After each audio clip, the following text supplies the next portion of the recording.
दिल्ली शराब नीति केस में रविवार को गिरफ्तार किए गए दिल्ली के डिप्टी सीएम मनीष सिसोदिया को सीबीआई आज कोर्ट में पेश करेगी।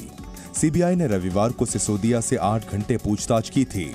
सूत्रों के मुताबिक मनीष सिसोदिया को दोपहर 2 बजे के बाद राउज एवेन्यू कोर्ट में पेश किया जाएगा। पेशी से पहले उनका मेडिकल किया गया। इस मामले को लेकर बीजेपी और आम आदमी पार्टी के बीच सियासत जारी है। सिसोदिया की ये गिरफ्तारी सबूतों को नष्ट करने के आरोप में हुई है। सीबीआई की भ्रष्टाचार निरोधक शाखा के अधिकारियों ने आबकारी नीति के सभी पहलुओं, दिनेश अरोड़ा और दूसरे आरोपियों के साथ उनके कथित संबंधों जैसे मुद्दों पर मंत्री से पूछताछ की। सीबीआई सिसोदिया के जवाब से संतुष्ट नहीं हुई। सीबीआई का कहना है कि सिसोदिया जांच में सहयोग नहीं कर रहे थे, लिहाजा उन्हें गिरफ्तार कर लिया गया।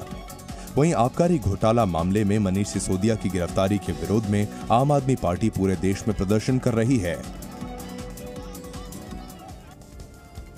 मनीष सिसोदिया पर बीजेपी नेता रमेश बिधूड़ी ने जमकर निशाना साधा और क्या कुछ कहा, आपको सुनवाते हैं। इस वक्त मेरे साथ बीजेपी के सांसद रमेश बिधूड़ी जी हैं।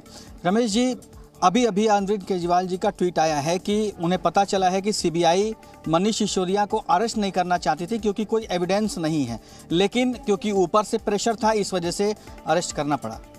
45 टेलीफोन तोड़ दिए गए थे, एविडेंस नहीं है। केजरीवाल साहब को दिखता नहीं। 2% से बढ़ाकर 12% आपने कमीशन कर दिया था, नीतियों को धत्ता बताते हुए। आपने कॉन्ट्रैक्ट के अंदर जो संवैधानिक रूप से ये तय था कि किसी भी कॉन्ट्रैक्टर की सिक्योरिटी फोरफिट की जाएगी अगर वो उसमें सफल नहीं हो पाएगा। 30 करोड़ रुपया कैसे एयरपोर्ट अथॉरिटी ऑफ इंडिया के एनओसी मिलने के बाद वापस आप लोगों ने कर दिया। आपने लाइसेंस होल्डर का 140 करोड़ रुपया क्यों माफ कर दिया? इससे बड़े सबूत और क्या होंगे? अगर सीबीआई ने एफआईआर में नंबर 1 उनको एक्यूज रखा था तो मालूम है कि सीबीआई के पास सारे तथ्य थे, लेकिन सीबीआई ने जो तथ्यों को इन्होंने तोड़ मरोड़ कर तथ्यों को डिस्ट्रॉय किया था, वो 45 टेलीफोन, उसका जवाब केजरीवाल साहब आप दे दो फिर।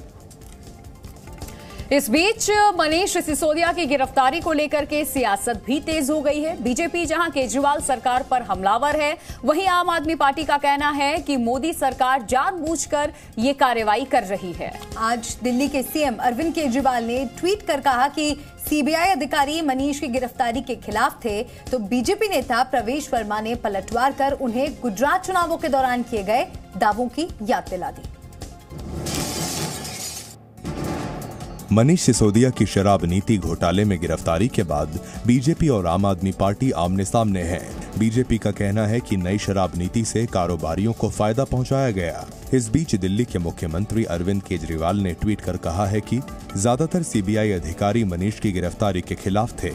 वे सभी उनका बहुत सम्मान करते हैं और उनके खिलाफ कोई सबूत नहीं है। केजरीवाल ने यह भी कहा है कि सिसोदिया को गिरफ्तार करने का राजनीतिक दबाव इतना अधिक था कि उन्हें अपनी राजनीतिक आकाओं की बात माननी पड़ी। वहीं आम आदमी पार्टी के सांसद संजय सिंह ने कहा कि मोदी सरकार कायर है और सिसोदिया को जानबूझकर फंसा रही है। भाई, मनीष सिसोदिया जी को मोदी सरकार ने गिरफ्तार किया, ये नरेंद्र मोदी जी की सरकार का कायरतापूर्ण परिचय है। मीनाक्षी लेखी ने कहा कि आम आदमी पार्टी को अपने पाप को छिपाने के लिए भगत सिंह के नाम का इस्तेमाल नहीं करना चाहिए।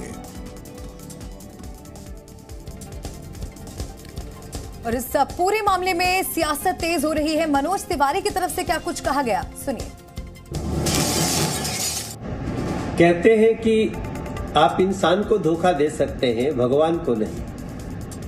अपराध की जड़ें चाहे जितनी भी गहरी हो, अपराध करने में चाहे जितनी भी आप सतर्कता रखे हो, लेकिन जब भगवान देख रहा होता है पाप न, तो किसी न किसी कारण से किसी न किसी तरह से उसके साक्ष्य मिल जाते हैं। और वही हुआ है आम आदमी पार्टी के नेता मनीष सिसोदिया के साथ, वही हो रहा है अरविंद केजरीवाल जी के साथ। जिस दिन दिल्ली में शराब बेचने वालों को 2% की जगह 12% ज्यादा उनको लाभ दिया जाएगा, ये निर्णय लिया मनीष सिसोदिया जी ने, अरविंद केजरीवाल ने, तो उस दिन सोचा नहीं होगा कि दिल्ली के लोगों का ये दुख कैसे इनके लिए बड़े पाप का कारण बनेगा और गिरफ्तारी तक ले जाएगा।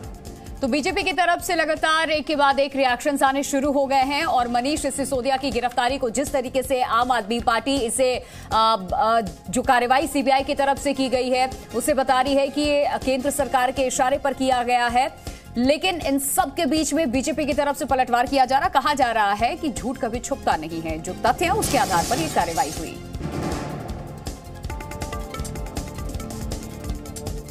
तो इस मामले को लेकर आम आदमी पार्टी और बीजेपी एक बार फिर आमने सामने नजर आ रही है। एक तरफ देश भर में आम आदमी पार्टी के कार्यकर्ता सड़क पर उतर कर विरोध प्रदर्शन कर रहे हैं, तो दूसरी तरफ दोनों ओर से बयानबाजी भी हो रही है, वार पलटवार हो रहे हैं।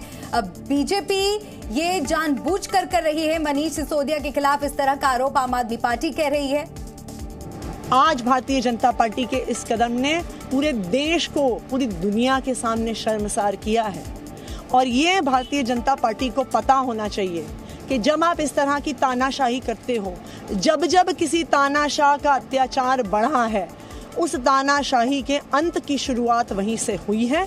और ये तारीख 26 फरवरी 2023, जिस दिन मनीष सिसोदिया जैसे क्रांतिकारी विजनरी व्यक्ति को जेल में डाला गया है, भारतीय जनता पार्टी के अंत की शुरुआत के तौर पे देश के इतिहास में लिखा जा रहा है।